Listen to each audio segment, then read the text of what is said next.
ఇప్పుడు అడ్మిషన్ల సీజన్ వచ్చిందంటే నాకు భయం అవుతుంది.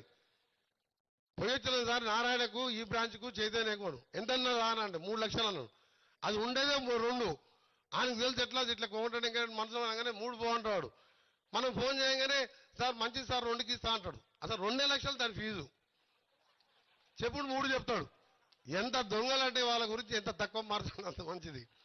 నాకు కోపం వస్తుంది. విద్యను అమ్ముకోండి. విద్య వ్యాపారం కాదు. విద్య అనేది నాన్ ప్రాఫిటబుల్. అది యాక్ట్ చట్టం ఉన్నది 25% పేదోళ్ళకి సీట్లు ఇవ్వాలని.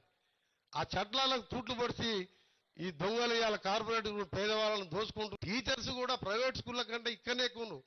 నారాయణ కాలేజీకి పోండి, గవర్నమెంట్ కాలేజీకి పోండి, అక్కడ డిగ్రీ చేసిన వాళ్ళు ఉంటారు. ఇక్కడ పిహెచ్డి చేసి గ్రూప్ సర్వీస్ చేసి ఏ ఉద్యోగం రాక లెక్చరర్ ఉద్యోగం చేసిన వాళ్ళు ఉంటారు. ఇక్కడ ఎందుకు పోతున్నా ఎవరికి అర్థమైతలేదు.